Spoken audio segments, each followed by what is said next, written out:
Bueno, hola, buenas tardes a todos. Bienvenidos a la masterclass de prevención de lesiones, estrategias para reducir el índice lesional.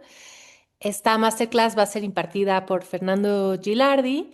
Agradeceremos que nos ayuden a estar silenciados con sus micrófonos y cualquier duda que tengan la pueden escribir en el chat del mismo Zoom para que Fernando se las pueda ir contestando ya sea al final de la ponencia o cuando haga las pausas. Ahora sí que él nos indicará cómo lo hará. Igual les doy una breve semblanza de Fer. Fernando Gilardi es licenciado en kinesiología y fisioterapia con más de 20 años de experiencia en el fútbol profesional y el alto rendimiento.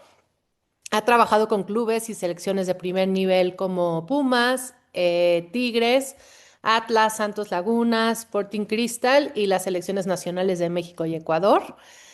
Actualmente es kinesiólogo del primer equipo del Club América, participando activamente en procesos de prevención de lesiones, rehabilitación y retorno al deporte en atletas de élite.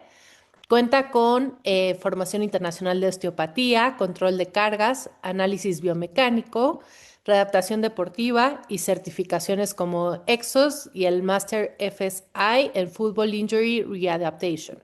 Además de una amplia trayectoria como docente y conferencista internacional. Muchas gracias y bienvenido, Fer. Bueno, muchas gracias, Tali. Este, te decía que no hacía falta, pero bueno, me da un poco de pena todo eso, pero bueno, acá estamos listos para tratar de demostrar un poquito lo que a lo largo de los años he aprendido con todo lo que me he equivocado, y a partir de ahí, saber que podamos despejar en dudas o, bueno, aportar en lo que pueda a todos los colegas que están ahí conectados, que vi que son varios.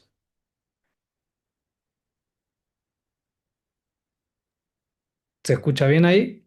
Sí, se escucha perfecto. Sí, para algunos que están preguntando, estamos grabando la sesión y luego se las compartiremos. Estará lista en nuestro canal de YouTube. Así que, Fer, pues igual más gente se está uniendo. Nosotros aquí nos vamos encargando de aceptar a la gente. Entonces, Fer, pues si gustas empezar, nosotros Bueno, felices. empezamos. Dame un segundito que compartimos acá la charla, no más para que...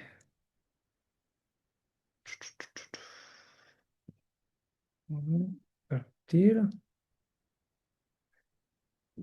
A ver, nomás confirmame que se ve bien. Sí, perfecto. Sí.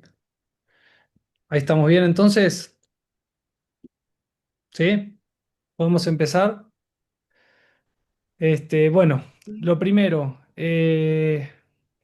hace casi 25 años que me dedico a la rehabilitación deportiva, y a partir de iniciar y entender que uno de los momentos más complejos y incómodos y tristes de los futbolistas eran las lesiones, a pesar de, como muchos creen que tenemos que trabajar cuando ya están lastimados. eh, Me tocó ser de esas primeras generaciones que nos empezábamos a involucrar en de qué manera podíamos tratar de, no de evitar las lesiones, porque eso es imposible, pero por lo menos de generar estrategias donde pudiéramos iniciar a tratar de reducir ese índice lesional. Durante muchos años se habló de prevención de lesiones.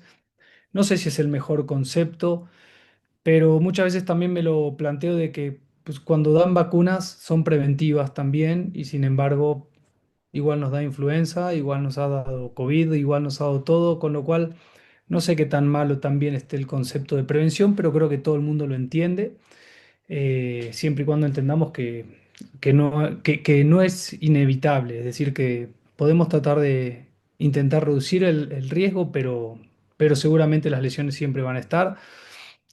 Justo a mí me gusta escuchar varios podcasts y estaba escuchando uno de un tenista argentino llamado David Nalbandián, y él comentaba que un fisio de él, Diego Rodríguez, de mi generación más o menos, quizás tantito más grande. En el 2003 ellos empezaron a introducirlo en el tenis también, entonces creo que cuando iniciamos 2000, 2001 en esta locura donde nadie podía entender que se podía tratar de bajar un poco las lesiones o la cantidad o la intensidad de las lesiones, pues no, creo que no estábamos tan equivocados y hoy incluso un trabajo preventivo dentro de un deporte de alto rendimiento es casi fundamental y tanto los deportistas como todas las áreas así lo interpretan. Entonces, sobre esto es un poquito lo que vamos a tratar de hablar esta noche y bueno, obviamente como siempre, tratar de ser muy abierto en todas las preguntas y críticas y todo. Por otro lado, comentarles que muchas de las cosas que están acá escritas pues, tienen que ver con la cantidad de errores que he tenido a lo largo de mi carrera.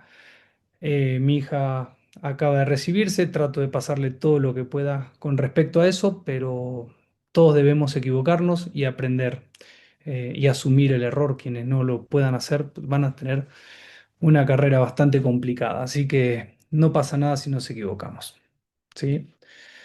Eh, lo primero que quiero comentar es porque lamentablemente veo, yo soy de otra generación, acá seguramente va a haber mucha gente joven, no les he visto la cara, pero seguramente cuando abramos para las preguntas va a haber muchos jóvenes, y si bien me gustan las redes sociales, en su justa medida, hoy veo demasiadas cosas donde se habla exclusivamente de lo que esté basado en evidencia. Y yo no quiero olvidarme que todo lo que se basa en evidencia tiene que ver primero con una teoría, tiene que ver con un experimento, con prácticas, con resultados, y a partir de ahí recién se puede publicar. Es decir, no podemos nunca dejar de lado la experiencia, nunca podemos dejar de lado la intuición, nunca podemos dejar de lado lo que sabemos o lo que nos cuentan quienes tienen muchas más horas de vuelo, como dice Sergio Brosi, porque a veces la evidencia va un poco más atrasada de lo que podemos llegar a hacer. Entonces, por eso hablo que nuestra carrera, nuestra profesión está mezclada de ambas. Siempre debemos basarnos sobre la ciencia, sobre lo que está publicado, pero a eso sí necesitamos darle un poquito de todo lo que tiene que ver con nuestros errores y nuestros aprendizajes a lo largo de cada uno de nuestros pacientes. Con lo cual, yo siento que estos van de la mano. Nunca pude lograr ponerle un porcentaje a cada uno porque posiblemente en algunas patologías o en algunas teorías o en algunas prácticas le he dado más importancia a una que otra y en algunas otras al revés, pero siempre basado en ambas y siempre he tratado de entender que juntas son mucho más fuertes. Eh, Sin lugar a dudas, el estudiar, sin lugar a dudas, el conocimiento es lo básico, es lo principal, pero insisto con esto de poder determinar lo que nos ha pasado con pacientes previos para poder desarrollar un mejor tratamiento cuando haya una lesión o en otros casos, como los que tratamos de hablar un poquito hoy, tratar de reducir ese índice lesional. Por otro lado, entender que el trabajo de reducir un índice lesional tiene que ver con todo un grupo de trabajo. Lamentablemente, esto se ha casi eh, dado por descontado que es solamente de los kinesiólogos, de los fisioterapeutas, en algunos casos de los preparadores físicos, pero sin embargo, veremos a lo largo de la presentación que yo considero que entran todas las ramas que tienen que ver con la ciencia de la salud, ya sea psicología, ya sea nutrición, etcétera, etcétera, etcétera, hasta podología inclusive, ¿sí? Y bueno, y después un poquito contarles, esta es mi experiencia, esta es mi verdad, esta es mi conocimiento y pues quien esté de acuerdo, qué bueno, quien no, pues descártelo. no hay ningún inconveniente con eso, no vengo a confrontar absolutamente con nadie, simplemente a contarles después de 25 años por qué hago las cosas que hago y qué cosas me dan resultado y qué cosas no me han dado. Eh, en nuestra profesión encontramos muchos caminos y muchas veces queremos tomar el camino más corto y el camino más corto a veces no nos lleva a destino. A veces hay que tomar caminos más sinuosos, a veces más curvos, a veces más largos. Entonces tratemos de no irnos hacia la facilidad siempre porque no siempre vamos a llegar al mejor de los destinos. ¿Por qué hablar de índice lesional? Porque la lesión tiene efectos, sobre todo en el deporte de alto rendimiento, en el deporte profesional, demasiados, ¿sí? Y entre ellos no voy a andar en mucho en ellos, pero sí encontramos, por ejemplo, el ausentismo. Y el ausentismo significa que un deportista caro que no juega, es un sueldo que el club está pagando, y sin embargo no se está utilizando ese futbolista. Por supuesto que hay un mayor costo en relación a lo que es el equipo. Cada jugador que tiene una lesión tiene una disminución de su rendimiento, es volver a empezar. Un gran amigo, Juan Manuel López, siempre decía que lo que no hay que cortar son los ciclos de entrenamiento, que cortar un ciclo de entrenamiento a través de una lesión genera una pérdida demasiado grande dentro del rendimiento deportivo, con lo cual no es lo que queremos. Para un jugador disminuir la capacidad de competencia. Imagínense un jugador que esté lesionado en este momento y que esté compitiendo para ir a un mundial, estando a 4 o 5 meses del mundial, está en una situación muy desfavorable. El impacto que puede tener en el equipo, hay jugadores que tienen mayor y menor impacto. Bueno, un jugador lesionado importante genera mucho impacto en el deporte y por supuesto todo lo que incluye el aspecto psicoemocional, es decir, el no poder entrenar con tus compañeros, el no poder estar haciendo lo que te gusta y por lo que te pagan, muchas veces genera también una situación emocional muy importante. ¿Cuál es el origen de las lesiones y por qué vamos a hablar de índice lesional? ¿Sobre qué nos vamos a basar para poder decir que podemos tratar de reducir un poquito este índice? Por un lado, la capacidad de movilidad articular, las asimetrías, que algunas veces son muy, muy marcadas, son muy grandes, el performance o la capacidad física, es decir, cómo puede ese deportista sostener un rendimiento físico a un nivel alto, las restricciones perceptivas y cognitivas, es decir, qué tanto eh, tengo la capacidad de poder resolver una situación que estoy viviendo, que estoy encontrando, eh, por qué mis automatismos están más lentos, que todo esto lo vamos a ver. Después situaciones que a veces no podemos controlar, como los factores externos, es decir, el tipo de campo de juego, el clima, la altura, el llano, etcétera. Cómo son nuestros automatismos, y de eso también vamos a hablar un poquito. Y por supuesto las emociones, es decir, una situación emocional compleja o fuerte, para bien o para mal, cómo puede tener una implicancia muy grande sobre nuestro rendimiento y sobre nuestra capacidad de lesión. Y en algún momento esto no lo tenía, yo como las emociones como algo quizás muy fuerte, hasta que me pasó en un momento, y vuelvo a las experiencias, eh, que durante 2 años tuve 3 lesiones de rodilla importantes, y esas 3 lesiones casualmente ocurrieron en los últimos 2 meses a que fueran a ser papás. Y obviamente que me puse a investigar porque me llamó mucho la atención esta situación, que durante muchísimos años no tuve lesiones de rodilla y tuve 3 en un año.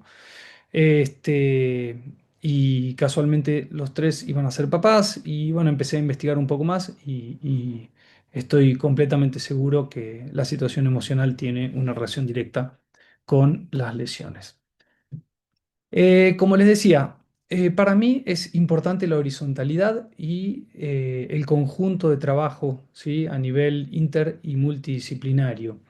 Si nosotros creemos que solamente por hacer un ejercicio de movilidad, por hacer un ejercicio de control motor, por mejorar la fuerza, por equilibrar la fuerza o mejorar la capacidad de movimiento de una articulación determinada, como puede ser, no sé, la cadera, el tobillo, etcétera, eh, vamos a reducir el índice lesional, pues estamos equivocados.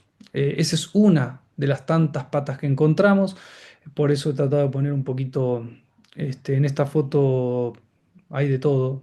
Hay preparadores físicos, hay nutricionistas, hay psicólogos, hay entrenadores, hay utileros, hay masajistas.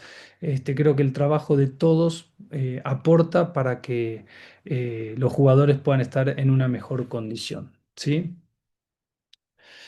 Esta es una definición que hicimos con Diego Alarcón hace muchos años. No sé si es correcto o no, pero la hicimos y obviamente ahí quedó y la tenemos solamente creo que en nuestras presentaciones, pero pues, nos gusta.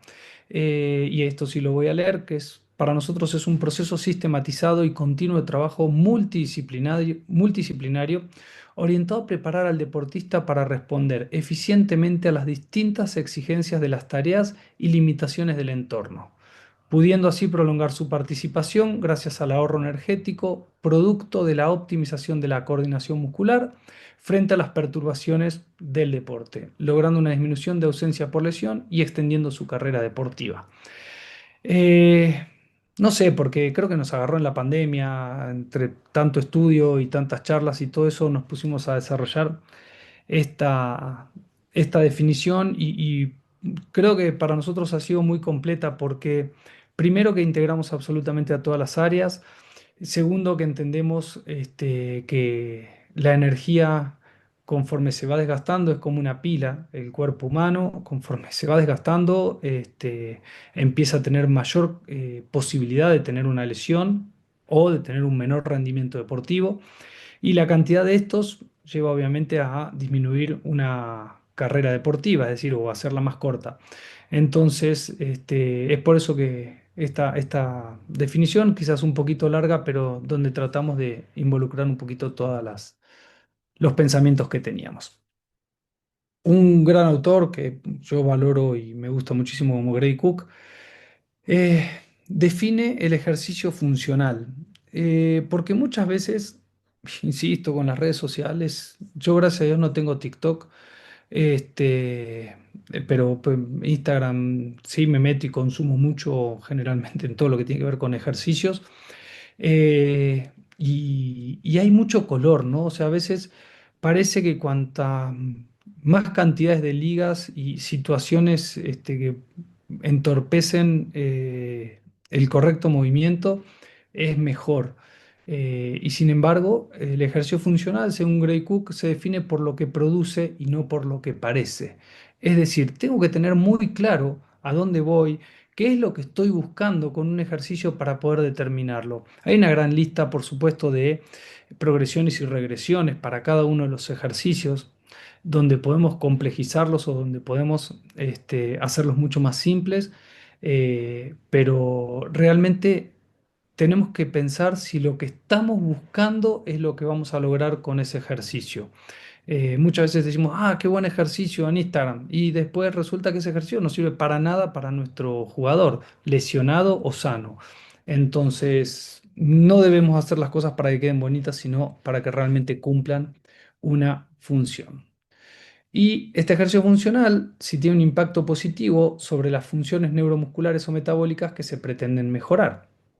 Es decir, eh, tenemos que tener muy claro la cantidad de series, de repeticiones, de ejecución de movimiento para poder tener un impacto realmente en donde queremos dentro de ese jugador. Insisto, ya sea para tratar de prevenir o para reducir el índice o para curar. Y existe una pirámide de rendimiento, también descripta hace muchísimos años, que para mí es básica, es fundamental. Eh, y a partir de esto, lamentablemente esta pirámide no significa que si no tenemos bien la base o bien la parte media, no podamos hacer la parte alta. Es decir, podemos encontrarnos un montón de deportistas con una alteración en la movilidad, en la estabilidad, en la fuerza, etcétera, y sin embargo compiten y compiten bien. Ahora, por lo menos para mi forma de ver, esos deportistas están en un riesgo muchísimo mayor, ¿sí? De tener o menos rendimiento o de tener algún tipo de lesión. Con lo cual, yo siempre trato de entender dónde puedo estar o dónde puedo involucrarme, dónde puedo ser eficiente. Como kinesiólogo entiendo que en la base, sin lugar a dudas, y en algunas partes o en algunos conceptos dentro de las capacidades del movimiento. ¿Sí? Pero si nosotros no tenemos una buena estabilidad, no tenemos una correcta o una movilidad básica, si tenemos unas asimetrías importantes o si no tenemos control motor, de ahí para arriba todos los movimientos van a tener un gasto energético mucho mayor.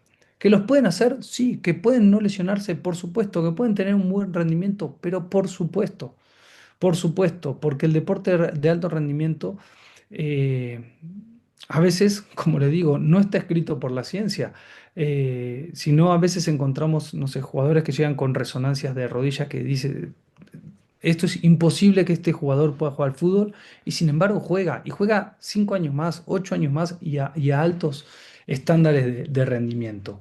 Pero eso no significa que nosotros nos alejemos de nuestras formas de pensar, de nuestros conceptos, de nuestros principios, de cómo hacer de que esta carrera del deportista sea cada vez más larga y más eficiente.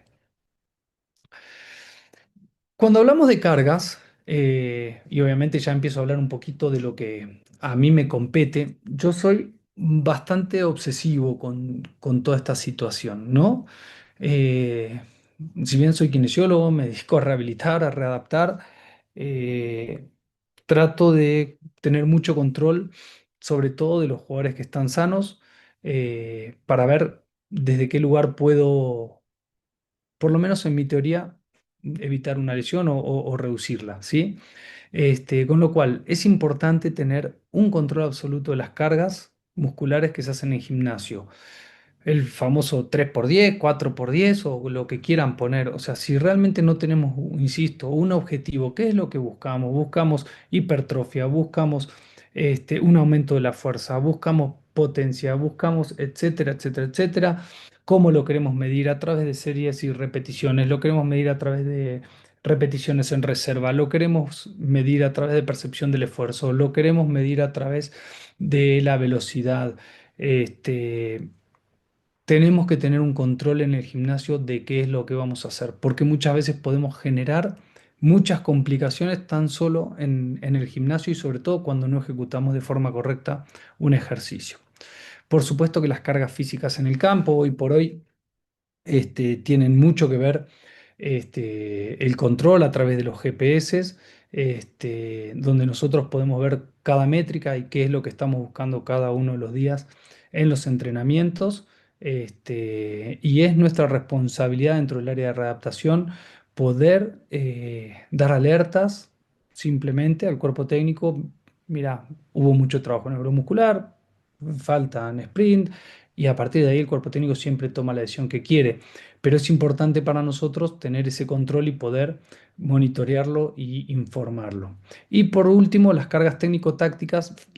No soy tan atrevido a hablar de fútbol, porque para eso hay gente súper especializada, como los entrenadores y sus auxiliares, pero sí, de repente, dentro de esas cargas podemos encontrar que un jugador patea X cantidad de centros en un entrenamiento y por supuesto eso puede después terminar con una sobrecarga de los aductores o del sartorio, etcétera. Entonces, cuando hablo de cargas técnico-tácticas me refiero específicamente a eso, o a veces que los jugadores se quieren quedar pateando el arco.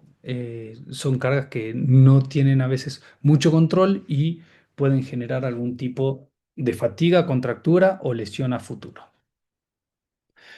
Eh, y acá me gusta nombrar mucho a Luis García, que es el kinesiólogo de la selección argentina.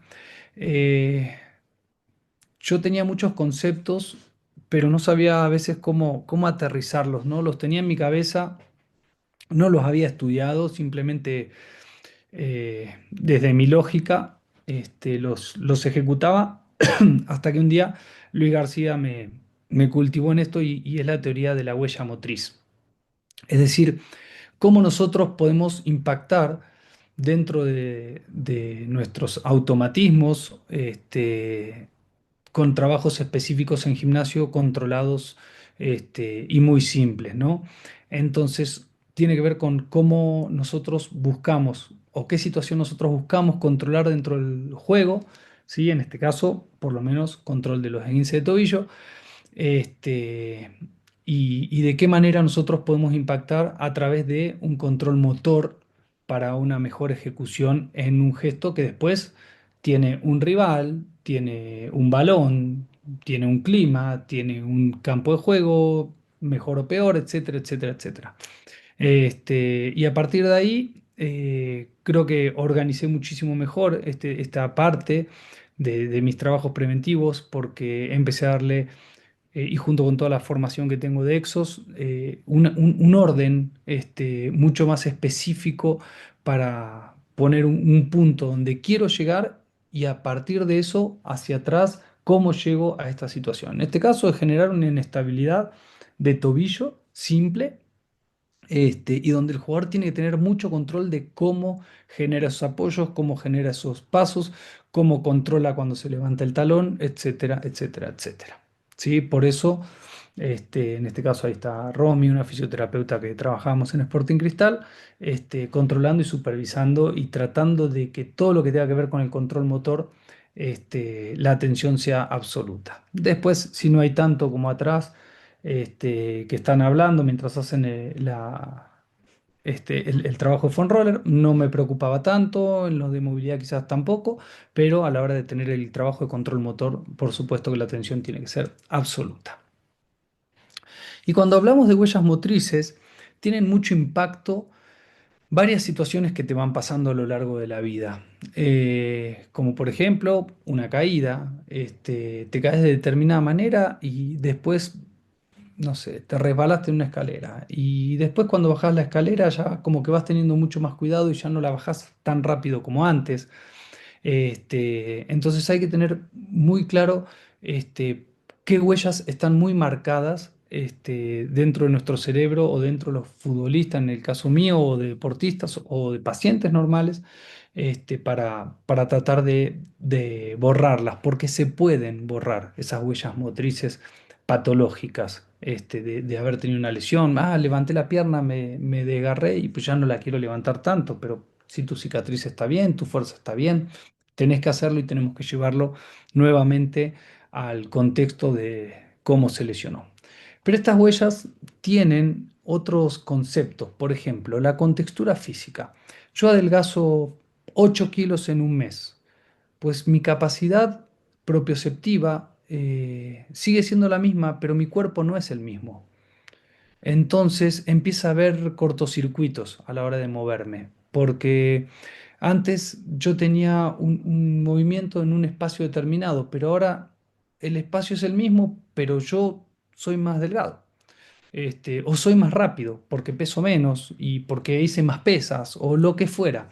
La contextura física o estos cambios bruscos físicos, aunque sean para bien, nos generan una alteración en nuestra forma de movernos, en nuestra biomecánica natural, con lo cual hay que tener control y cuidado sobre eso. Las habilidades propias de cada uno, las adaptaciones al dolor. Hay gente que a través del dolor, como les decía, un golpe o lo que fuera, generan estas huellas motrices y no quieren hacer nunca más ese movimiento. Y sin embargo, después se le va el dolor y tampoco ya lo vuelven a hacer. Insisto con las situaciones emocionales, con las experiencias pasadas y por supuesto las capacidades de movimiento. Mejoro mi capacidad de movimiento, eh, no sé, un jugador que hace pasos cortos para correr rápido y porque sus caderas tienen una limitación de movilidad. Le mejoro, pero si yo no mejoro su propiocepción, su forma de moverse, no lo va a mejorar nunca. Y si solamente de una vez le pido que alargue su paso, seguramente algún tipo de lesión va a tener, a pesar de que tiene una mejor capacidad de movimiento. Entonces, mucho cuidado en cómo estructuramos sobre todo el sistema propioceptivo. Eh, Acá trato de poner un poquito de que todo está bien y todo está mal, lo que les hablaba un poquito. Yo creo que, y ironizando un poquito, Usain Bolt es tan rápido como el ladrón que se lleva toda la bolsa de plata. y Usain Bolt haciendo una técnica de carrera perfecta, cruzando el brazo con la pierna, etcétera, y el ladrón corriendo como puede. Entonces, ¿qué quiero decir? El correr es permitido para todos. Está el señor que pues, quizás sería yo dentro de unos años. Está el niño ahí abajo con su pañal, que un día deja el pañal y le cambia su propiocepción. Correr de forma eh, eh, correcta como Usain Bolt o correr de forma incorrecta como el ladrón, todo es válido, todo es válido. El tema es qué es lo que vamos a buscar a la hora de mejorar en un gesto motor. Y les aseguro que estas mismas imágenes las vemos dentro del fútbol. ¿Por qué? Porque un jugador tiene que estar corriendo y poniendo el brazo para que no lo choque el rival y sin embargo su técnica de carrera es totalmente patológica si creyéramos que la biomecánica es lo único que funcionaría la biomecánica correcta. En mi caso, los objetivos de control motor son una rueda que se van retroalimentando en cada momento, ¿no? Entonces, podemos empezar por donde quieran, pero empezamos por uno, el mejoramiento del patrón básico de movimiento. Es decir, de cómo yo me voy a mover, voy a lo más básico de todo, ¿sí? Ya sea para una sentadilla, para correr, para un peso muerto o para una subida al banco, para lo que quieran. A partir de ahí, hago lo ideal dentro de mis posibilidades, no dentro del ideal que dicen los libros. Porque el que dicen los libros, seguramente algunos deportistas lo podrán hacer, pero muchísimos no. Entonces yo tengo que ir al ideal dentro de mis posibilidades, es decir, lo mejor que pueda. ¿Sí? Y a partir de ahí ir a mejorar todos los ejercicios que hablamos antes de la pirámide de rendimiento. Y a partir de ahí, otra vez, mejoramos los patrones básicos, vamos a nuestro ideal dentro de nuestras posibilidades y el círculo se hace continuo. Si hay un dolor, piensen que vamos a alterar el ideal dentro de nuestras posibilidades. ¿Por qué? Porque estamos haciendo una sentadilla y en un momento nos duele, yo qué sé, el tendón de Aquiles. Pues no lo voy a hacer porque voy a recargar sobre otro lado. Y al recargar sobre otro lado, pues ya no es lo ideal dentro de mis posibilidades. ¿Sí? Quizás lo ideal dentro de mis posibilidades sea hacerlo más corto para no alterar mi propiocepción. Entonces, mucho cuidado en la ejecución de los movimientos porque esto puede generar muchas alteraciones propioceptivas. Pues el movimiento es reflejo voluntario automático, esto todos lo sabemos, hay responsables del gesto motor. Eh, Nosotros caminamos de forma automática, pero de repente nos encontramos con un terreno donde necesita nuestra actividad voluntaria porque estamos caminando un día de lluvia donde las veredas están rotas y si pisamos una vereda floja nos mojamos, nos manchamos, etcétera. Entonces, tenemos que entender que esto sucede continuamente, ¿no? Desde ciertos automatismos, cierto control voluntario, cierta actividad refleja, porque pues, estamos corriendo y se tiró uno atrás, no lo vimos y tenemos que saltar. Entonces, tenemos que ir involucrando dentro de nuestro trabajo preventivo, todos los aspectos que podamos encontrar. A mí me gusta empezar mucho desde la actividad motora voluntaria, con concentración, de forma lenta, y a partir de ahí ir progresando a cuestiones automáticas y reflejas. Eh, Cuando hablamos de gesto motor, tenemos que entender que hay dos puntos que son determinantes, que es el feedback y el feed forward. El feedback es cómo me retroalimenta todo lo que sucede a mi alrededor y mi interior. Por ejemplo, el ambiente. ¿Hay viento o no hay viento? ¿Sí? Una tontería, ¿no?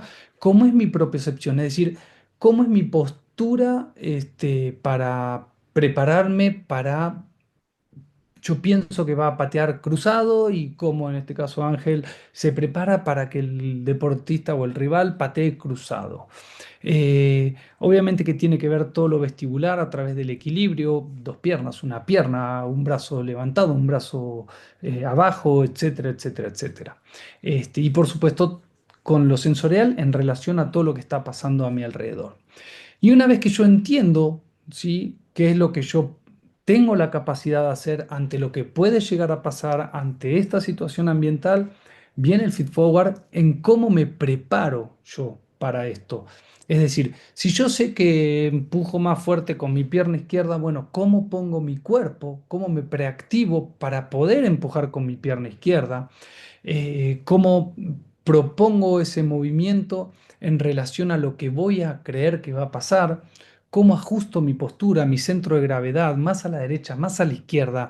Insisto, con un brazo abierto, con un brazo levantado, etcétera, y a partir de ahí inicia el movimiento. Entonces, hay muchas situaciones que están sucediendo al mismo tiempo que nos preparan para un movimiento. Entonces, todo esto nosotros tenemos que tratar de controlarlo en un ambiente para poder permitirle que lo haga. Insisto, en este caso los entrenadores de porteros seguramente le dirán, pues te voy a patear acá, te voy a patear acá, te voy a patear acá, lo vas a atajar de esta manera, después para el otro lado, después para abajo, después para arriba, para después que sea obviamente algo sorpresivo y que el arquero no sepa para dónde. Bueno, esto mismo nosotros lo podemos generar en el gimnasio con nuestros trabajos preventivos, ¿sí? Y como les decía, continuamente tenemos esta tríada que va dando vuelta desde el control del movimiento voluntario, el reflejo y el automático, sin prioridad, sin preponderancia de uno sobre el otro, sino que depende de la situación, es quien va activándose y cómo nosotros podemos trabajar para ello. Para mí es fundamental el aprendizaje del gesto motor. Tenemos que saber qué es lo que puede hacer o qué es lo que va a hacer determinado jugador dentro del campo de juego. Los jugadores tienen una característica de dos, tres, cuatro, cinco movimientos específicos, ¿no? Entonces, ¿cómo nosotros podemos ir preparándolo para ello? En el caso acá de Manuel, bueno, cómo tratar de empujar con una pierna, cómo ir progresando con arrastres, con trineos, después cómo sostener un choque en un determinado espacio donde yo continuamente lo estoy golpeando para él prepararlo sin que sepa de qué lado yo voy a estar empujando y que él tenga que tener un control de pelota. Y después esto sucede también en el campo. Este, entonces, es importante, ya sea en la rehabilitación o después en los trabajos preventivos individualizados, qué es lo que estamos buscando con nuestro deportista para poder llevarlo a un automatismo lo más eficiente posible. Eh, Estos son algunos conceptos que, por supuesto, como les digo, algunos saldrán de libros, otros serán míos, pero cómo mejorar o recuperar el gesto motor. La progresión debe ser sistematizada, debe ser asintomática y debe permitir sobreponerse al estímulo de una manera eficaz. Es decir, si yo estoy haciendo un ejercicio y mi jugador no puede sobreponerse, o sea, no puede hacerlo bien, pues tengo que ir un paso para atrás. Tengo que hacer una regresión en el ejercicio. Si veo que lo hace muy fácil, debería hacer una progresión a algo un poco más complejo. Opciones estas son la cantidad de series, de distancias, de velocidades, de peso, de pausas, la cantidad de sesiones de trabajo que voy a hacer y la complejidad coordinativa como el punto más determinante y último, ¿sí? En el caso de la rehabilitación debo diferenciar síntoma de adaptación al de sobrecarga. No es lo mismo cuando yo estoy teniendo algún tipo de sensación porque mi músculo se va adaptando a la carga de trabajo a que cuando me pase de rosca y lo sobrecargué. Entonces, eso es importante. Necesitamos buscar respuestas a la ruptura del equilibrio homeostático con el fin de crear nuevas adaptaciones. Es decir, necesitamos generar ejercicios que los lleven a poder adaptarse a sus patrones de movimiento comunes o típicos que tiene este deportista. Por supuesto que evitar compensaciones, ¿sí? Que no es lo mismo que adaptaciones. Y una vez logrado el objetivo, debe continuarse con los estímulos para no perderse lo ganado. Otro de los puntos que a mí me gusta mucho y también soy bastante obsesivo con la valoración, con el estudio del deportista en todo lo que pueda, pero dándole su justa medida. Es decir, lo evalúo, pero eso no significa que por más que esté mal, no pueda trabajar. Lo que hago es trato de buscar la mejor estrategia para mejorarlo. Eh, Tiene tres puntos importantes la evaluación. Uno, tratar de mejorar su índice lesional. El segundo, el rendimiento, que para mí es lo más importante dentro del deporte de alto rendimiento. Y por último, el conocimiento y el alta deportiva. Es decir, yo necesito que el deportista, por lo menos en determinadas pruebas, tenga los mismos valores cuando estoy redactándolo que previo a cuando lo evalué la primera vez. Ahora, si esas son malas y no se lesiona, lo que estoy buscando es que mejore ese tipo de pruebas que para nosotros pueden llegar a ser determinantes de acuerdo a la posición. Con esto podemos tener información objetiva, ya sea que la podamos describir como querramos a través de semáforos, a través de valores, a través de comparativos con el promedio, etcétera, etcétera, etcétera. Otro de los puntos que les comenté al principio son las asimetrías. La asimetría es llevar un auto con mucha diferencia entre una llanta y otra, no la asimetría tolerable, donde tiene que ver directamente con la posición del juego. Si un deportista de alto rendimiento juega siempre por derecha, pues no puedo pretender que su pierna derecha e izquierda esté siempre igual. Si patea con una sola pierna y la otra la tiene solo de apoyo, pues no puedo pretender que tenga los mismos valores musculares o la misma capacidad de movimiento, porque van a ser diferentes.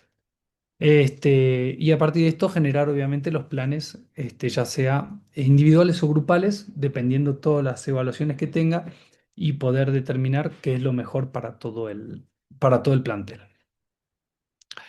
Eh, Evaluaciones hay miles, ¿sí? Cada uno tiene sus gustos, no las voy a nombrar porque pues, nos iríamos a muchísimo tiempo, pero bueno, por poner algunas, el FMS que a mí me gusta por los patrones, hasta incluso hoy quien me dio la certificación y el curso de FMS dice, no, pero es que ya no sirve tanto. Bueno, a vos no te servirá, a mí sí me sirve porque me da la pauta de algunas alteraciones que para mí son muy básicas dentro de mi pirámide de rendimiento y necesito mejorarlas.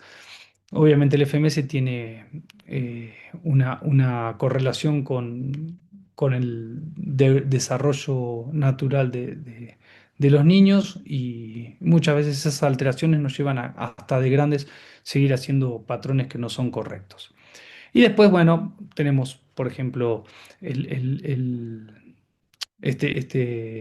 sale goniómetro, bueno, para ver la angulación de las articulaciones, transportador, no me salía. Y una de las cosas que a mí más me llama la atención siempre son las rotaciones internas de la cadera y los acortamientos de los flexores de cadera. Entonces, son algunas de las cosas que me gusta tener muy en cuenta a la hora de hacer mis planes. A partir de ahí, bueno, vemos obviamente datos de todo, ya sea desde ejercicios analíticos concéntricos, ejercicios excéntricos, en este caso plataformas de salto para ver las diferentes capacidades de salto que pueda tener cada uno del jugador. Los semaforizamos, vemos sus equilibrios, derecha, izquierda o sus alteraciones. Insisto, sobre cada una de las cosas generamos un plan de trabajo. Eh, CPE no me pregunten qué es, porque se lo pregunté mil veces a quien le puso ese nombre. Me lo dijo otras 200 y no me acuerdo, pero para mí era una ficha preventiva, nada más. Siempre tengo en cuenta lo que son los antecedentes de su lesión, su FMS, y los déficits o las asimetrías de fuerza. Entonces, a partir de ahí generamos distintas sesiones. Esto fue una etapa donde depende del día de la semana, le dábamos el trabajo más suave, mediano o más fuerte en relación a las necesidades que podía llegar a tener. Eso lo hicimos hace un par de años, ahora hacemos algunas otras cosas que ahora se las voy a mostrar también. Eh, Esto para quienes no conocen, es un método desarrollado por Dorochenko. Dorochenko se dedicó muchísimos años al tenis. Este es un francés que lo que nos ayuda es cuando hay ciertos bloqueos a nivel de corteza, para realizar un movimiento cuando no hay alteraciones de dolor, porque cuando hay dolor, por supuesto que no hay situación que pueda mejorar hasta que podamos controlar la lesión y el dolor. Nos ayuda a reprogramar el cerebro en muy poco tiempo y en este caso es Roger, si se dan cuenta, sobre todo la imagen de la derecha, que es cuando patea con zurda, tenía muchísimas alteraciones y la diferencia entre la imagen primera, la de la izquierda, de la doble, pero la derecha y la otra, son 10 minutos, entonces sí se ve completamente diferente la soltura del golpeo entre ambas. Y lo que ahí estábamos buscando, obviamente, es recomponer un poquito esas huellas motrices que habían quedado por alguna lesión, ¿sí? Acá se ve creo que un poquito más clara las dos imágenes. Insisto, acá hay 10 minutos de diferencia y lo único que hizo estuvo acostado escuchando un sonido y algunas indicaciones que nosotros le dábamos. Les comentaba antes que para nosotros, o por lo menos para mí, todo lo que son datos físicos a través del GPS son importantes. Yo tengo controles absolutos sobre cada uno de los jugadores, tanto de cada una de las variables, y a partir de ahí, de acuerdo al día de entrenamiento, vemos quién nos pueda llamar la atención, que si tiene que cumplir un determinado porcentaje de X o Y función, no lo haga, pues son alertas para nosotros para ver si tiene algún tipo de molestias, no durmió bien, o simplemente no tuvo ganas de entrenar bien y bueno, ya, no, ese sería el menor problema posible, pero este, otro de los puntos para tratar de reducir este índice lesional tiene que ver con el control de cargas físicas. Cuando hacemos una readaptación, sí vamos haciendo una relación con el deportista, a veces muy parecido al equipo, otras veces no tanto, dependiendo del periodo y el proceso, pero vamos teniendo un control y sobre todo en relación al promedio del equipo, o por lo menos los de su posición. Cuando hablamos de propiocepción, hoy me voy a meter en un embrollo siempre, bueno, el que me haya escuchado una vez sabe que siempre me le meto en el mismo. Eh, a mí me pone muy loco cuando hablan de propiocepción, se paran arriba de una Bosu y lo único que hacen es alterar su propiocepción.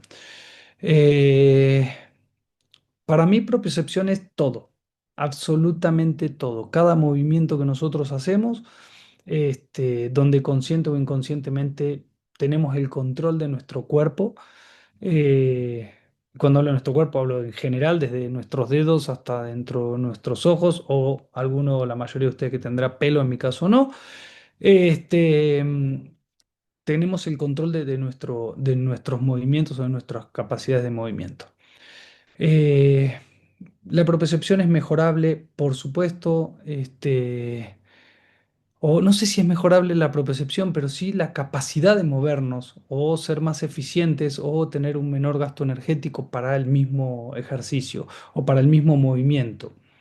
Entonces, eh, cuando yo veo que alteramos ¿se acuerdan cuando les hablaba de la ruedita, de hacer nuestro movimiento de forma lo más ideal para nosotros? Cuando los ponemos en una especie de inestabilidad inferior tan grande, siento que lejos de poder estimular esta mejora, lo que estamos haciendo es promoverla. Entonces, eh, bueno, ahora pondré algunos ejemplos, pero creo que tiene que ver mucho con esto, ¿no? Entonces, insisto, con estas automatizaciones, ¿cómo podemos mejorarlas a través de la concentración y del movimiento controlado? ¿Sí? Eh, Si esto es propiocepción, sí o no, pues sí, para mí sí, porque cualquier movimiento, insisto, es propioceptivo. Ahora mm, pregúntenle si es más cómodo tomar mate así o estar parado en el piso. Yo creo que no hay ninguna duda que es mucho más cómodo tomar mate parado en una postura más equilibrada. Eh, la propiocepción se trata del sentido de la posición o del no movimiento y kinestesia hace referencia al sentido del cambio de posición o del movimiento. Es decir, si nosotros tenemos el control de ese movimiento, lo vamos a optimizar.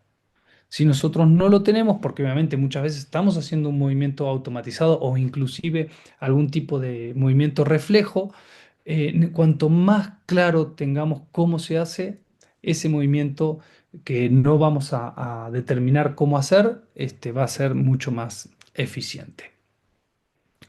Pues esto no, ya volvemos a lo mismo. Les expliqué un poquito lo que creo que para mí es propiocepción. Insisto, la propiocepción a lo largo de los años se ha alterado mucho el concepto. El equilibrio, por ejemplo, es solamente una pequeña parte de la propiocepción. No es propiocepción. Si yo quiero hacer equilibrio, hago equilibrio. ¿Sí? Si por alguna razón quiero mejorar el equilibrio, seguramente una alteración inferior va a ser muy buena. Pero ¿para qué lo estoy usando? Para cuando me tome mis tragos el fin de semana y esté mareado y quiera tener mejor equilibrio, pues vale. Para el deporte, en mi forma de pensar, no vale. Yo prefiero tener alteraciones que sean más superiores que alteraciones por debajo de la suela del pie. Otro de los conceptos, en algún momento manejábamos hace muchísimos años, era el sistema sensorio propio motor, es decir, tengo la sensación, genero algún tipo de respuesta motora a través de la conciencia del movimiento. Entonces, esto a mí me había gustado mucho porque cuando uno tiene una lesión se desorganizan todos los mecanorreceptores, es decir, nos empezamos a mover muy mal. Nos duela, por supuesto, y si no nos duele, igual nos movemos mal, porque hay una desorganización absoluta de toda la zona lesional, de todos los mecanorreceptores. Entonces, eh, han escuchado muchísimas veces de la inhibición neuromuscular. Y eso se da porque automáticamente todo nuestro sistema propioceptivo quiere desconectarse, es decir, necesita no moverse. Y por otro lado, nosotros entendemos que para rehabilitar tenemos que movernos, pero tenemos que movernos quizás a otras velocidades, tenemos que movernos con otro control, tenemos que movernos con muchísima más seguridad para que nuestro sistema propioceptivo poco a poco vuelva a tener la confianza que tenía antes, ¿sí? Y esta inhibición a través del deterioro articular o muscular nos puede después llevar a recidivas, lo cuales hemos vivido todos, y son nuestro mayor dolor de cabeza, sobre todo cuando rehabilitamos, este, porque me ha tocado rehabilitar muchos deportistas que no cumplían con los tiempos, no cumplían con la imagen para poder darles de alta y que compitan y sin embargo no se lesionaban. Y otros que nos hemos pasado con los tiempos, que la imagen está perfecta, que las evaluaciones de fuerza, que las evaluaciones de campo, clínicas, etcétera, están todas perfectas y se vuelven a lastimar. Y uno se empieza a preguntar por qué, ¿no? ¿Por qué unos que a veces hago las cosas o que no respeto todos los procesos por necesidades del deporte de alto rendimiento, pues no les pasa nada y otros que me tomo hasta tiempo de más si les pasa, si bien hay de los dos, ¿no? Porque cuando a veces te apuras también pasa y a veces cuando haces las cosas perfectas no pasa. Pero ¿por qué vuelve a pasar? Y yo no tengo duda que este sistema queda alterado por algo que no pudimos nosotros detectar o descubrir o mejorar. Eh, Insisto, esto es lesivo, protege, y esto lo hice yo, ¿eh? A este jugador lo rehabilité yo del cruzado anterior, este jugador a los 6 meses volvió a jugar, hizo como 7 goles en 10 partidos volviendo de la lesión, eh, y obviamente que la evolución de cada uno empieza a decir me gusta, no me gusta, eh, pero cuando volvés a ver las fotos y lo bueno y lo lindo de esto es este, pues, qué estaba haciendo, ¿no? O qué tiene que ver esto con el fútbol y para mí hoy nada, ¿no? Si él trabajara en el circo seguramente hubiera sido un gran trabajo, pero para el fútbol no, insisto, esto salió bien, pero hoy estoy lejísimo de poder realizar este tipo de ejercicios como rehabilitación. Dentro de los objetivos que nos ponemos o que me pongo, es restaurar las funciones mecánicas y de fuerza muscular. Eso para mí es la A. O sea, si yo no tengo la capacidad de moverme y la fuerza necesaria para moverme, o sea, no puedo dar pasos siguientes. A partir de ahí, dar conciencia voluntaria, después potenciar la actividad mecanoreceptora, es decir, de qué forma yo puedo hacer que el deportista tenga mayor recepción sensitiva. Con electroestimulación, uso muchísimo, aprovechando la charla con el MioFit, con un vendaje neuromuscular, con tocándolo, dándole mensajes auditivos, etcétera, etcétera, etcétera. No importa de qué manera, pero trato de buscar potenciar esta actividad receptora o sensitiva. Mejorar el control neuromuscular coordinado, insisto, cada vez ir a situaciones más involuntarias, ¿sí? Empujarlo, que salte y traerlo y traccionarlo y con ligas y vibraciones, etcétera. Ir progresando con esto. Y por último, la estabilidad neurodinámica, tanto articulaciones como músculos, insisto, en el control motor a velocidad, que antes también se los había comentado, ir aumentando estas velocidades para poder llevarlo a una situación mucho más compleja. Eh, esta diapositiva, no sé por qué, a ver, qué pajarito que soy. Bueno, esta diapositiva tiene que ver con esto, ya vieron el final, pero no importa. Dentro de nuestro cerebro nosotros podemos tener quizás una sola forma de movernos, ¿sí? Y lo traté de representar con zapatillas o con calzado. Si yo tengo este calzado nada más, si salgo el sábado a la noche, uso este calzado. Si voy a jugar al fútbol, uso este calzado. Si salgo a correr al parque, uso este calzado. Si salgo a pasear al perro, uso este calzado, porque pues, no tengo otro. Entonces tengo una sola forma de que mi cerebro elija los movimientos, es decir, no tengo otra opción. Pero si de repente quiero ir a correr y me compro un calzado específico para correr, pues los días de lluvia, no sé, compro otro. Si quiero jugar al fútbol, me compro en Pasto unos tachones bien bonitos para salir, pues resulta que me compré zapatillas de otro color y así, ta, ta, ta, ta. Es decir, yo le voy dando más información a mi cerebro o más opciones, a la hora de tomar una decisión, seguramente mi cerebro va a tomar la mejor opción. ¿Sí? Es decir, si voy a jugar al fútbol, va a agarrar los tachos; si va a correr, depende si es en pasto, si es en piso, va a agarrar un calzado u otro. Y entonces, cuanto más información nosotros le demos a nuestro cerebro, seguramente más eficiente va a ser ante cada oportunidad de movimiento. Perdonen que recién lo compartí, así que desastre que soy, Madre Santa. Eh, y un poco acá trato de graficar, no sé, yo veo que se suben acá y tratan de no caerse, ¿no? Y lo veo tan lejano al fútbol, este, porque no sé, ir a golpear una pelota arriba, fíjense la diferencia en esta imagen donde tienen que tener un control con la cabeza hacia arriba, donde tienen que tener una pierna que mantenga el equilibrio en extensión, pues en la otra todo en flexión. Insisto, como esto, preventivo de esto, ¿no? Lo que yo les comentaba de Jorge, si realmente tiene algún tipo de relación con un empuje, con una inestabilidad hacia arriba, que me están corriendo, que me están agarrando la camiseta, que me están chocando, etcétera. O cada una de las imágenes que les puse, ¿no? Tratando de representar un poquito si realmente prevenimos, ¿no? La imagen esta de acá abajo, este freno para mí es recontra predictivo de una lesión de cruzado anterior, o sea, con un bloqueo a nivel de columna, con muy poco control de la cadera, por supuesto, de tobillo. Pues obviamente toda la energía va a la rodilla y es muy predictivo de poder tener una lesión de cruzado anterior. Entonces, cuando queremos reducir el índice, es tratar de quitar lo más que podamos dentro de la basura ahí que nos vamos encontrando. Insisto, y esto se acuerdan cuando les hablaba, y no porque uno sea Usain Bolt y el otro sea el ladrón, sino porque si se dan cuenta, Henry corre en este caso porque está por delante del rival, haciendo una técnica de carrera correcta.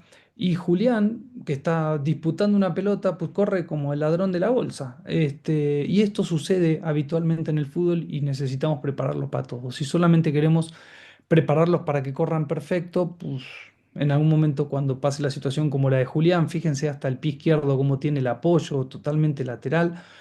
Y sin embargo, esto es lo que sucede, estas situaciones impredecibles, caóticas dentro del deporte de rendimiento, de alto rendimiento son muy, pero muy habituales. Eh, bueno, insisto con el control de carga, esto un poquito ya se los dije, ¿no? Dentro de la readaptación. Ciencia y arte, fisioterapia, gimnasio campo, organización y planificación básico, control de carga interna y externa y los criterios de alta. Esto simplemente para mostrarles un poquito que tenemos que ser ordenados, ¿no? En qué fase actúa cada uno. Esto es de la U de Chile. También cómo ellos se basan sobre el control del caos, más alto, más bajo, con mayor o menor. Cómo involucran absolutamente todos los profesionales de la salud, en el caso de la readaptación. Pero insisto, para mí la prevención o la reducción del índice tiene que ver directamente con la rehabilitación, la readaptación o el control nutricional o psicológico, etcétera. ¿Sí? Eh, Controlamos muchas veces también todo lo que tiene que ver con la frecuencia cardíaca, en qué zonas está trabajando cada jugador y por qué, ya sea dentro de la readaptación o en un día normal. Este es un control de carga, por lo menos para mí, donde yo voy haciendo un seguimiento. Esto es readaptación, no es tanto prevención, cómo voy generando una carga y voy aumentando los estímulos en una variable o en la otra. Si se dan cuenta acá tengo los umbrales de todos los deportistas. Y después tienen que haber distintos enfoques. No podemos hacer enfoques igualitarios para todos, ¿no? A mí me encantó esta foto, la primera, la de Chucho. Ahí lo estaba rehabilitando de una cirugía de tobillo, ¿no? Y me hace acordar mucho al de que está en la propiocepción, que está sobre la BOSU. Fíjense la alteración, lo mal que amortigua, lo mal que desacelera. Imagínense que él no tenga dolor y que tenga fuerza y que lo querramos poner a jugar al fútbol en estas condiciones, lo hubiéramos puesto en una situación de riesgo sumamente alta. Y la diferencia es cómo él ha evolucionado y después tiene otro tipo de capacidades de frenos y de cambio de dirección. Entonces, es súper importante tener el control de motor que realmente sea por lo menos el mínimo indispensable para poder realizarlo. Y dentro de estas rutinas o estos enfoques individuales tienen que ver, por supuesto, que los antecedentes de lesiones, las necesidades en relación a las evaluaciones y, por supuesto, yo lo divido en cadenas y en déficits que vaya teniendo cada jugador. Después hacemos también organizaciones grupales que tienen que ver ya sea o con situaciones que sean muy grandes por parte de todo el plantel, alteraciones que nos encontremos, la que quieran, alteración de la movilidad del hombro, del tobillo, control lumbopélvico, bueno, lo que fuera, y a partir de ahí generar unas rutinas donde todos pasan, donde todos tienen que tener el control, donde a todos los estamos supervisando, para que tengan una mejor capacidad de movimiento para esa sesión de entrenamiento que va a hacer este, el entrenador. Por lo menos para mí, y muy basado en Exos o en su momento Athletic Performance. Tiene que ver con la liberación miofacial o el masaje miofacial, ya que ya no se nombra más como liberación. Por supuesto, la movilidad o la flexibilidad de la articulación que queremos y el ejercicio correctivo donde podemos, obviamente, mejorar esa capacidad de movimiento con distintas rutinas, insisto, dentro de lo individual, este, por cadenas, preventivos de valgo. Son muy simples, los ejercicios tienen que ser muy fáciles de poder hacer, inestabilidades lumbopélvicas, Cuando hablamos de grupal, en este caso, pues, una rutina de tobillo con progresiones, de la cadera frontal o todo lo que tiene que ver con aductores, abductores y movimientos, o control de pase, o sea, qué es lo que vamos a hacer en el plano sagital, todo lo que tiene que ver con la carrera fundamentalmente, el hombro, que ustedes saben que las restricciones de movilidad de hombro nos generan a través de todas las cadenas miofaciales muchas alteraciones hacia los tren inferior. El más importante para mí en el fútbol, que tiene que ver con la desaceleración o el freno, la amortiguación, el landing o como les guste llamarlo. Y bueno, después acá algunas rutinas, este, fotos, no sirven para nada, la verdad. Eh, y como conclusión, por lo menos para mí, en lo que a nosotros como kinesiólogos, fisios, etcétera, nos incluye, es crear experiencias nuevas enfocadas en el correcto movimiento, en un entorno controlado de concentración para que sea efectivo en un terreno difícil y caótico como es el campo de juego. Eh,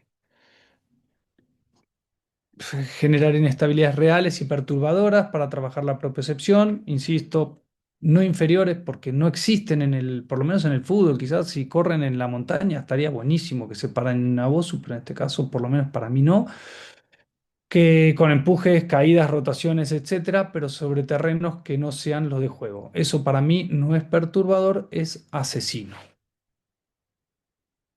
Y no sé por qué no sigue la imagen. Bueno, reflexionemos y a mí me gusta mucho reflexionar y pensar y reconocer qué es lo que hago mal sobre todo. La valoración del movimiento es para ver si podemos eficientar el movimiento, el rendimiento o para que quede lindo. Yo descartaría el último. Este, ¿Se puede medir esa eficiencia? Uf, es bien difícil, porque realmente cuando nosotros hacemos o organizamos un trabajo, no sabemos lo que hubiera pasado si no lo hubiéramos hecho, porque no pasó.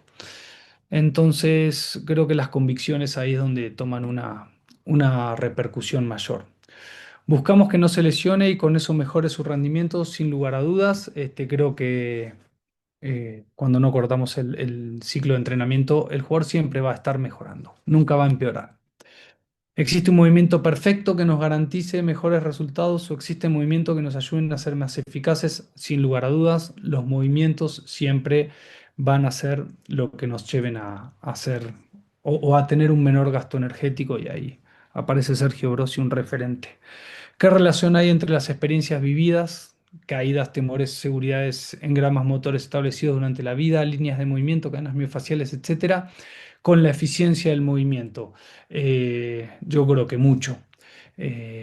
Nosotros necesitamos ser, bueno, nosotros no, los deportistas en este caso necesitan estar lo más libre posible de capacidades de movimiento y de borrar esas huellas motrices problemáticas o alteradas para que puedan animarse a hacer estas barbaridades que hacen los jugadores de fútbol americano, que son extraordinarias.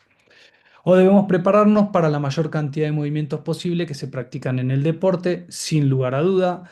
Y esto es un poquito esta imagen a mí de Ginóbili me encanta, donde el tipo tiene absolutamente el control de su cuerpo sin siquiera mirarlo, sin siquiera tener ni un reojo ni nada. O sea, saben absolutamente lo que están haciendo con cada parte de su cuerpo. ¿Y qué importancia tiene la fuerza en estos movimientos funcionales? Pues ustedes saquen sus conclusiones, ¿sí?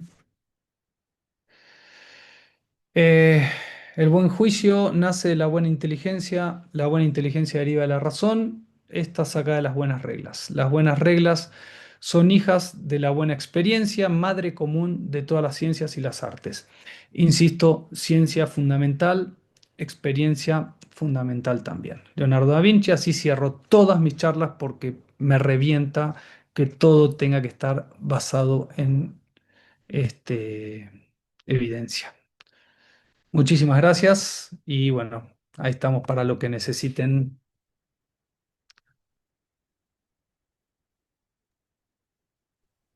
Fer, muchísimas gracias. Qué excelente charla. Sin duda, súper Estoy segura que todos aprendimos muchísimo y estamos, bueno, muy impactados del profesionalismo que ya conocemos en ti, pero sin duda siempre es un goce aprender de tus aciertos y de tus errores.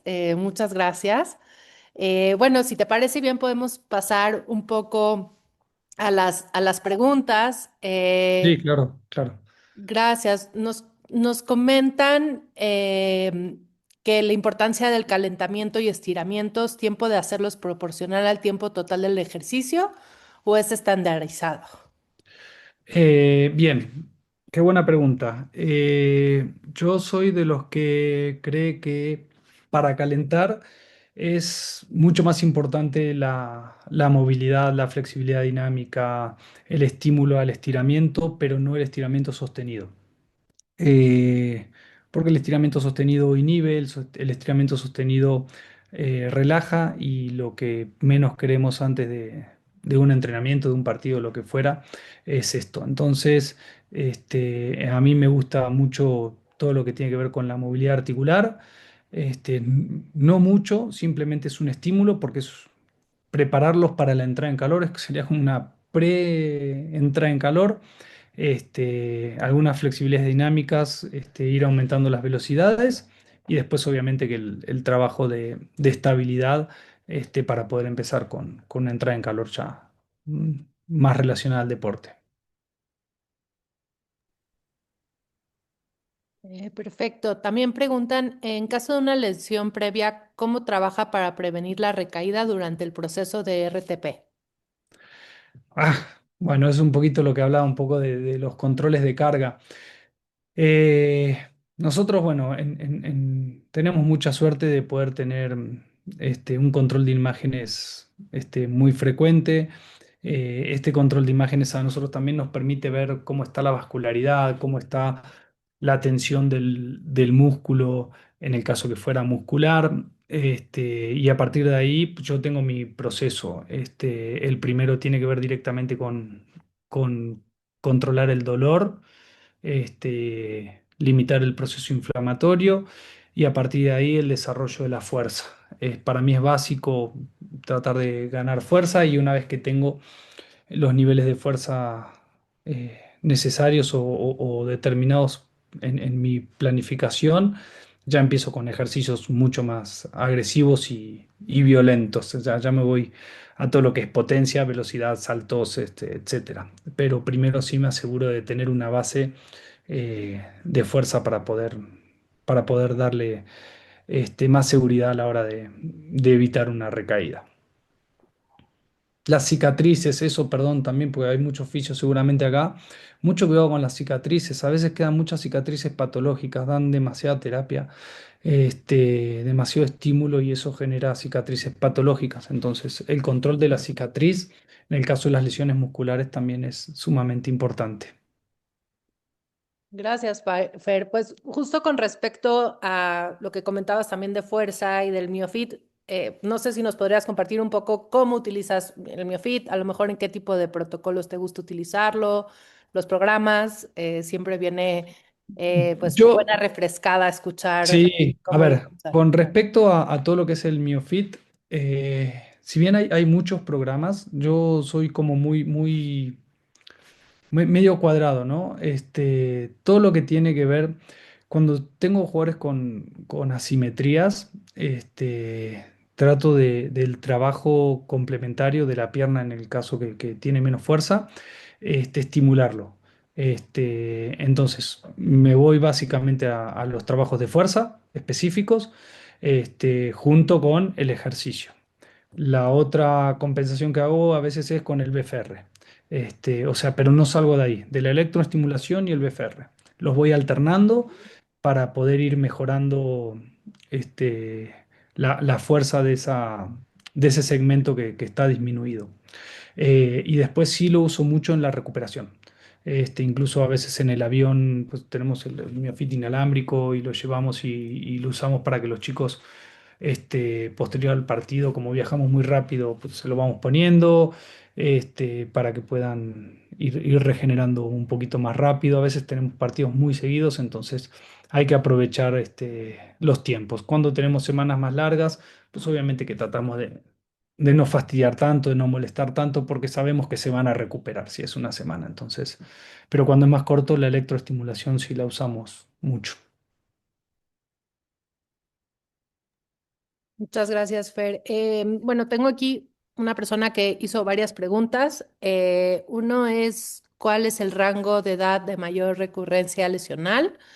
¿Cuáles son las lesiones más comunes y cuáles las más incapacitantes? ¿Y qué tanto cambian las lesiones en frecuencia y tipo dependiendo de la posición del jugador, obviando al portero? Bien. El portero se lesiona también, ¿eh? No crean. Pero como hace menos movimientos, tolera un poquito más las lesiones. Eh, a ver, la de la edad, qué compleja, porque no sé si hay un rango de edad, porque es muy fácil hablar de los viejos, ¿no? Y no sé si son los que más se lesionan. Eh, Porque muchos de los más grandes van entendiendo hasta dónde se pueden mover, y a partir de ahí tienen menos lesiones. Los que son más grandes y quieren seguir jugando como cuando tenían 20, ahí tenemos algún problemita, porque siguen siendo intensos, su cabeza va a matar, va a morir y bueno, ahí es donde a veces tenemos un poquito ese problema. Después a veces los jóvenes son más inexpertos, y estando por ahí muy cansados hacen sprint de locura y pues se pueden lastimar. Entonces no hay una edad como tal. Sí creo que hay una edad que es más controlada, que es como entre los 24 y los 30 años, donde empiezan a entender mucho más, tienen mucha más madurez y su físico es su mejor momento, entonces quizás ahí es donde menos, pero los jóvenes y los grandes, quizás si tuviera que dar una respuesta. Y la lesión más común es la lesión discotibial, es una situación que es terrible para el mundo del fútbol. No paramos de tener lesiones de isquiotibiales. Nadie puede encontrar una solución a esto, o por lo menos tratar de disminuirlo. Sin duda ese es el mayor dolor de cabeza y donde siguen apareciendo artículos científicos y vacunas que tienen que sprintar y vacunas que la fuerza y vacunas que el rango de movimiento y lo que fuera, y seguimos teniendo las mismas cantidades en el fútbol mundial, de lesiones isquiotibiales. Y la más incapacitante, o quizás a mí la que más me incomoda, quizás son cuando se rompen los tendones de Aquiles. Pierden mucha potencia, a futuro, o sea, son más complejas. Se rehabilitan, vuelven a jugar, no hay ningún problema, pero nunca quedan exactamente igual. Creo que ahí le contesté un poquito todas las preguntas. Perfecto, muchas gracias, Fer. También preguntan, en caso de una fractura mioma violar en tobillo y con placa y tornillos, creo que es un paciente que practica running y Hyrox. ¿Y cuál es la pregunta? Sí, creo que es su fractura, pero bueno, creo que para casos específicos, más bien sugerimos visitar a su fisioterapeuta de confianza.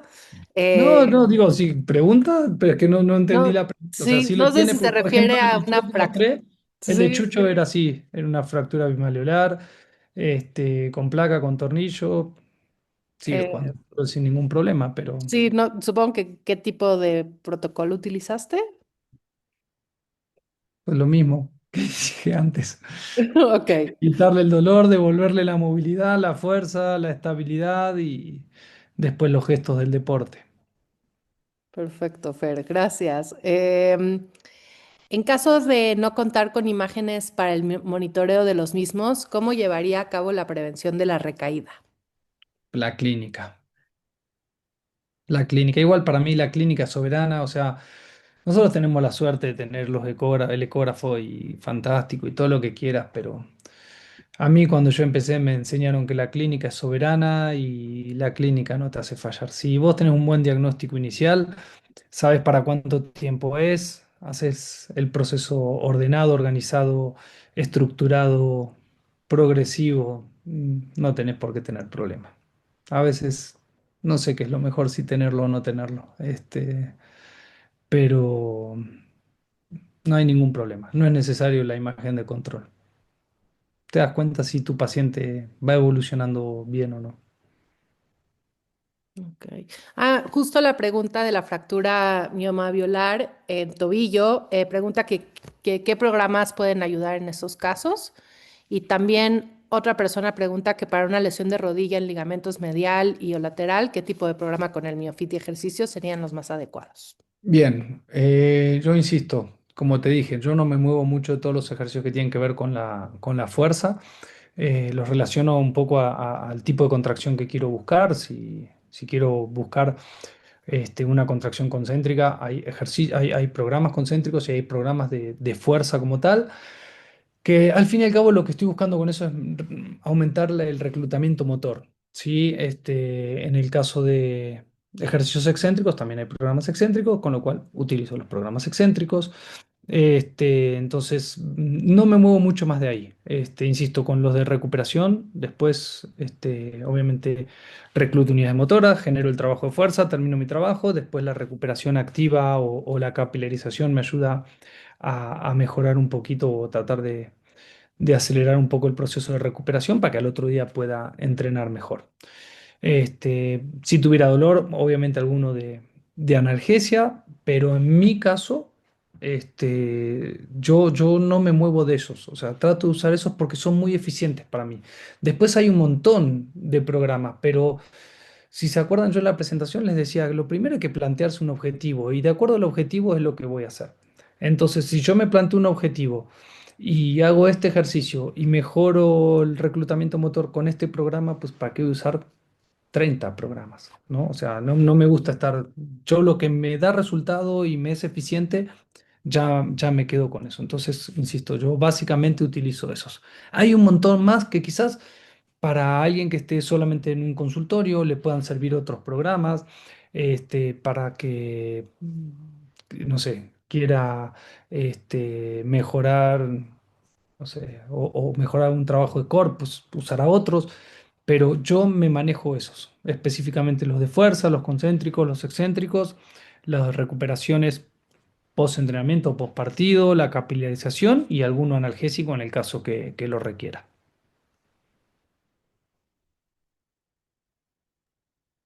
Ok. Preguntan en el orden de la rutina preventiva, en la imagen de la pirámide de liberación miofacial y Mm. correctivo, ¿cuál era el intermedio? Creo que le contestaron movilidad y flexibilidad. Movilidad, movilidad. Ok. Ahora, con algunas terapias alternativas, si consideras que la pistola de percusión es un buen método de descarga Sí. muscular y si la punción seca es realmente efectiva. Sí, ambos.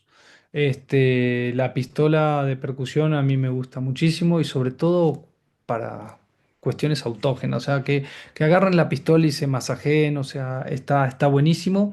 E incluso en algunos tratamientos, si tuviéramos que, no sé, tratar alguna lesión disquiotibiales, usamos mucho la pistola, ya sea en glúteo o en cuadrado lumbar, por ejemplo, o sea, para ayudar a mejorar toda la capacidad, toda esa restricción de toda la cadena y la punción seca diario. O sea, para nosotros, los chicos nos piden todos los días punción, o sea, vienen y piden agujas directamente. ¿Me podés picar acá? ¿Me podés picar allá? Les encanta. Sí, sí, sin lugar a duda. Perfecto. Un aproximado de kilómetros post-lesión grado 1 de LCA para la readaptación deportiva antes de su primer entreno con el equipo. O sea, como cuántos kilómetros debe tener para ya poder entrar a entrenar al parejo, kilómetros en readaptación deportiva.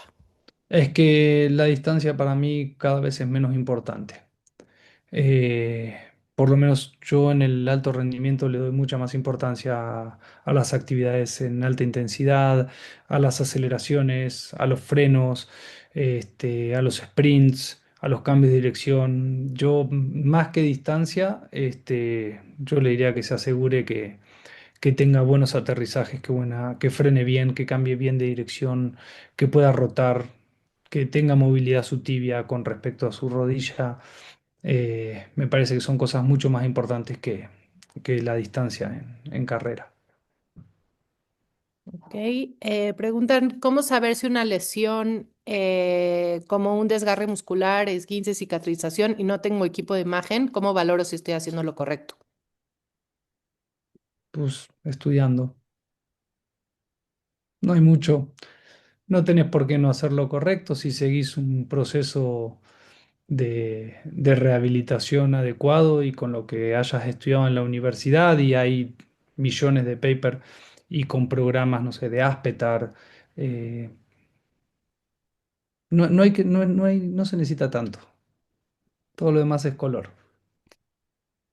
Y el color a veces no está tan bueno. Este, no nos olvidemos las manos, es importante. No necesitamos tantas cosas. Hay cosas muy básicas, electroestimulación, ultrasonido, mano, ya. Después todo lo demás puede ayudar, sí, por supuesto, pero no necesitamos tanto para recuperar una lesión muscular. El ejercicio es mucho más importante. Ok, Fer, preguntan, ¿cuánto tiempo es recomendable esperar para realizar un estiramiento al término de una competencia o entrenamiento intenso y qué tipo de ejercicios recomendarías hacer? ¿Se refiere a actividades como running o ciclismo? Mira, es buena pregunta. Me ha tocado, fíjate que interesante esto que hay preparadores físicos que detestan estirar posterior a un partido. A mí me gusta mucho. Este, con respecto a los entrenamientos, pues depende de la intensidad del entrenamiento. Eh, yo creo que a mí, si me das a elegir, yo después de cada entrenamiento quizás haría 5 minutos de masaje miofacial y después otros 5, 7 minutos de estiramiento suficiente. Creo que eso es lo mejor. Y me preguntaste algo más, y no sé qué era. Em, bueno, creo que el tipo de ejercicios que recomiendas hacer, ¿no? Después de entrenar sostenido, los estiramientos sostenidos. Masaje miofacial y estiramiento sostenido para mí es lo mejor Ok. ¿Qué tan dentro del importante? gimnasio. Después hay mil herramientas, ¿no? Pues, las botas de compresión, las luces infrarrojas, las tinas frías, calientes, millones de cosas. Pero hablando de ejercicio, eso. Perfecto, perfecto. Justo ahorita también que mencionas otro tipo de cuestiones, por ejemplo, ¿qué opinas de la presoterapia para una descarga muscular o el Kinetape si es recomendable y en qué momento puede ser utilizado? Si se puede hacer una descarga muscular antes de una competencia, ¿cuántos días antes se debería de hacer? Bien, la presoterapia a mí me gusta, siempre y cuando sea intensidades bajas. Los deportistas en general se matan, cuanto más fuerte mejor para ellos, pero bueno, la compresión muscular entiendo que les guste y que les hace bien. Yo creo que para regenerar o recuperar es mejor a menores intensidades, pero es válido. Bibliografía hay para todo. El vendaje neuromuscular, sí, sí me gusta, sí lo uso. Soy profesor, de hecho, y algunos me dirán, pues no tiene tanta evidencia, pues en algunas cosas no, en otras sí, y pues por algo todos los jugadores del mundo tienen cintitas de colores. Entonces, si no hace tan bien, pues será emocional y le sirve, así que... Pero sí, sí me ha tocado casos donde modificamos automáticamente un síntoma con un vendaje neuromuscular. O sea, modificamos algún punto de roce y les va muy bien. Entonces, todo lo que les haga bien para mí es bueno, sirve. Y la otra pregunta me dijiste que... Si quieres, podemos hacer la última. Ah, bueno, sí es recomendable antes de una competencia importante Ah, hacer una eso. descarga muscular, eh, Mira, o en caso contrario, después de la competencia se debería de hacer inmediatamente. a mí en el fútbol no me gusta que se haga ni el día del partido ni el día previo, porque para mí hay que llegar tenso, no hay que llegar relajado. 2 días antes, o para nosotros el -2, sí, ahí me gusta mucho la descarga. En otros deportes, como el running, creo que sí es importante la descarga. Después no sé qué tan importante sea antes de por ahí correr una maratón. No lo sé, no te puedo hablar de eso porque no tengo experiencia. Pero sí he trabajado con corredores, y la descarga muscular, pues sí, obviamente la teníamos organizada. Eh, entonces, pues eso, pero otros deportes no lo sé. En el fútbol a mí si me decís ni antes del partido ni el día anterior, a mi gusto, ¿eh? Algunos lo hacen, a mí no me gusta. Perfecto, Fer. Pues y vamos a la última pregunta. ¿Qué tan importante es considerar volver a jugar el fútbol posterior a una ruptura de tendón rotuliano? Pues Emanuel, el que mostré, el que estaba haciendo el trineo y todo eso, se estaba recuperando de un tendón rotuliano. Y eso fue en el 2017 y todavía sigue jugando.